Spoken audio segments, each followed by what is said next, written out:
बच्चों, आज हम लोग डेविस द्वारा प्रतिपादित अपर्दन चक्र के विभिन्न चरणों की विशेषताओं के बारे में अध्ययन करेंगे। जैसा कि हम लोग जानते हैं, डेविस महोदय ने अपने अपर्दन चक्र की व्याख्या 3 चरणों के माध्यम से की है। पहला युवावस्था, दूसरा प्रौढ़ावस्था और तीसरा है वृद्धावस्था। प्रत्येक चरण की अलग अलग विशेषताएं हैं। अतः सबसे पहले हम लोग युवावस्था के बारे में अध्ययन करेंगे। युवावस्था की शुरुआत कब होती है? जब धरातल का उत्थान का पर्व, उत्थान का समय काल समाप्त हो जाता है और उसके बाद से युवावस्था की शुरुआत होती है। अर्थात नदियां कटाव का कार्य शुरू करती है। बच्चों, एक विषय आपकी जानकारी में होना आवश्यक है कि डेविस महोदय ने जिस अपर्दन चक्र की व्याख्या की है उसे हम लोग नदी अपर्दन चक्र कहते हैं। इसे स्वाभाविक अपर्दन चक्र भी कहा जाता है। क्यों? इसलिए धरातल में जो बदलाव आता है, जो परिवर्तन आता है, वह परिवर्तन, उस परिवर्तन का लगभग 70% नदियों के अपर्दन कार्य के द्वारा ही होता है। अतः इसे हम लोग नदी अपर्दन चक्र भी कहते हैं या स्वाभाविक अपर्दन चक्र की संज्ञा भी दी जाती है। तो युवा अवस्था में कई विशेषताएं हैं। जैसे युवा अवस्था में शुरुआत में, प्रारंभिक चरण में, प्रारंभिक अवस्था में भूमि के प्रारंभिक ढाल के अनुसार अनुवर्ती नदी और उसके साथ साथ कई सहायक नदियों की उत्पत्ति होती है। ये नदियां अपने प्रवाह मार्ग में वृक्ष रूपी अपवाह प्रतिरूप निर्मित करती है। युवा अवस्था में नदी का निम्न कटाव अधिक होता है। अतः नदी की घाटी भी आकार की होती है। घाटियों की गहराई अधिक होती है। युवा अवस्था में इसके साथ साथ, जैसा कि हम लोग जानते हैं, धरातल पर कठोर और कोमल चट्टानें आसपास या ऊपर नीचे बिछी हुई पाई जाती है। अतः अपर्दन कार्य के द्वारा कोमल चट्टानें तुरंत कटकर बह जाती है, आगे चली जाती है और कठोर चट्टानों का अपर्दन धीरे धीरे होता है।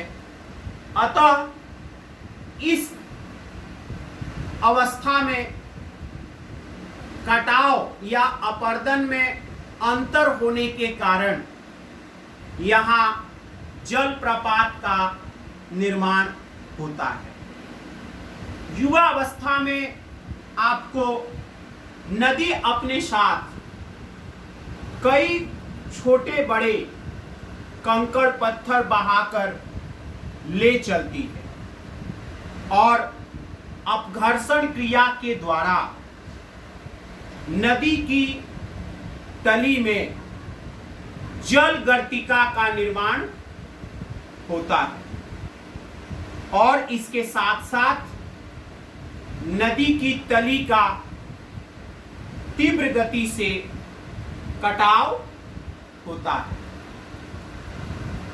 युवा अवस्था में जैसा कि हम लोग जानते हैं, निम्न कटाव का कार्य अधिक होता है। अतः पर्वतीय कटक का शीर्ष भाग और घाटी की तली के बीच की सापेक्ष ऊंचाई अधिक होती है। तो बच्चों, ये कुछ विशेषताएं युवा अवस्था की है। अगला जो चरण है उसे हम लोग प्रौढ़ावस्था कहेंगे। प्रौढ़ावस्था की शुरुआत कब होती है? अपर्दन कार्य के फलस्वरूप जब धरातल का जो उत्थान पर्व है और उस उत्थान पर्व के दौरान जो चिन्ह या विशेषताएं दिखाई दिए थे, जब वह प्रायः या लगभग समाप्त हो जाते हैं, वे चिन्ह या विशेषताएं, उसके उपरांत प्रौढ़ावस्था की शुरुआत होती है। तो इस चरण में भी कई मुख्य विशेषताएं हम लोग पाते हैं। जैसे प्रौढ़ावस्था में जल विभाजिका का जो शीर्ष भाग है, वो और अधिक नुकीला तथा तीक्ष्ण होता है। प्रौढ़ावस्था में नदी घाटी का विस्तार अधिक होता है, अर्थात घाटी की चौड़ाई अधिक होती है। इसका अर्थ ये हुआ कि प्रौढ़ावस्था में नदियां पार्श्व कटाव का कार्य करती हैं। प्रौढ़ावस्था में भूमि का ढाल मंद हो जाता है, अर्थात उसकी तीव्रता धीरे धीरे कम हो जाती है।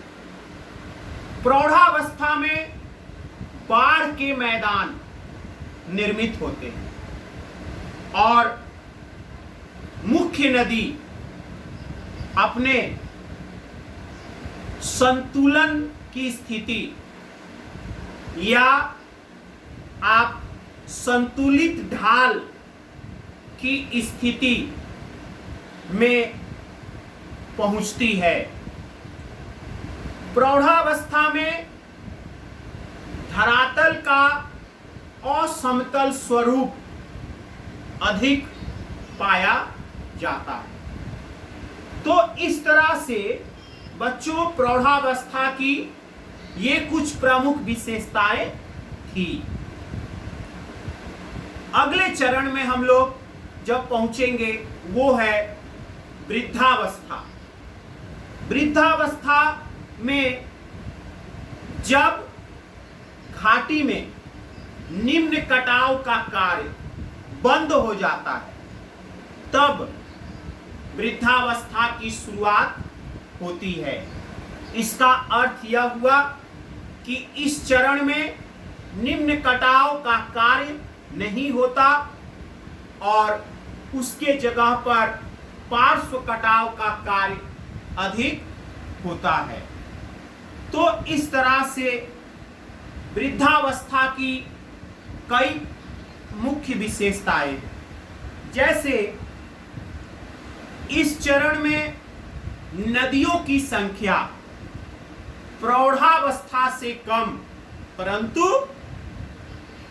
युवावस्था से अधिक होती है और घाटियां पहले से और ज्यादा उनकी चौड़ाई और उनका विस्तार अधिक होता है, क्योंकि यहां पार्श्व कटाव का कार्य नदियां अधिक करती हैं और इसके साथ साथ वृद्धावस्था में बाढ़ के मैदान उसका विस्तार और अधिक होता है और जिनके ऊपर नदियां टेढ़े मेढ़े मार्गों से होकर प्रवाहित होती है, जिसे हम लोग मिएंडर के नाम से जानते हैं। प्रौढ़ावस्था में बाढ़ के मैदान के साथ और कई मुख्य स्थलाकृतियां जैसे गोखुर झील का भी निर्माण होता है। तो इस तरह से बच्चों वृद्धावस्था में विस्तृत